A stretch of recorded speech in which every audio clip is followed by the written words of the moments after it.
শরীক করো না কাউকে, এটা আল্লাহ তাআলার দাবি। পৃথিবীর মানুষ, তোমরা এক আল্লাহর ইবাদত করো, তার সাথে বিন্দুমাত্র শরীক করো না। এরপরে আল্লাহ তাআলার আদেশ, ওয়াবিল ওয়ালিদাইনি ইহসানা, পিতামাতার সাথে ভালো আচরণ করো। আল্লাহর ইবাদত করার পরে পৃথিবীতে যারা সবচেয়ে সম্মানের হকদার তারা হচ্ছেন পিতামাতা। আল্লাহ তাআলা পিতামাতার মান সম্মান বাড়াতে বাড়াতে বাড়াতে বাড়াতে নিজের কাছে নিয়ে চলে গেছে। মানুষের জীবনে ভালো আচরণ করার মানুষ হচ্ছে পিতামাতা। আমিও অনেক সময় চিন্তা ভাবনা করি, এইভাবে আল্লাহ বলছেন কেন, এত বলছেন কেন, আল্লাহর নবী এত কেন বলছেন?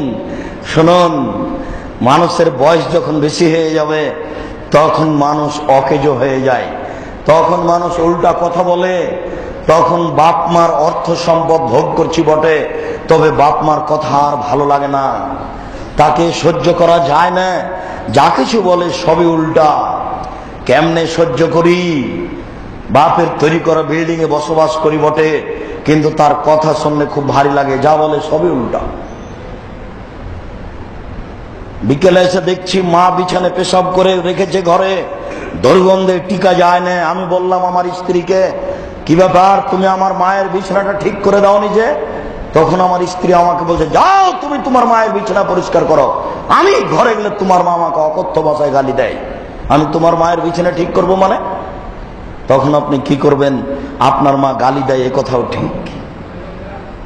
আপনার স্ত্রী ঘরে ঢুকলে আপনার মা গালি দেয়, এখন যদি আপনি ঘরে ঢুকে বলেন, হ্যাঁ তোর বৌমাকে গালিস, কে তোকে দেখবে, তাহলে এখন আর জান্নাত হবে না, আপনিও বড় বিপাকে। বাপ মা আপনার উল্টা কথা বলবে, এই কথাই ঠিক। এখন তো মা আদর করে, আব্বু আব্বু বলে, আম্মু, এত এখন তো আর কোনো হিসাব বোঝা যায় না।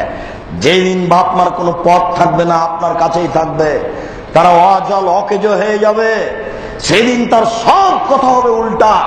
সারাদিনে যদি 10টা কথা উল্টা হয়, তখন আপনার মন মানসিকতা কেমন হবে? সেই দিন আপনাকে পরীক্ষা করা হবে আপনি জান্নাত পাবেন কিনা।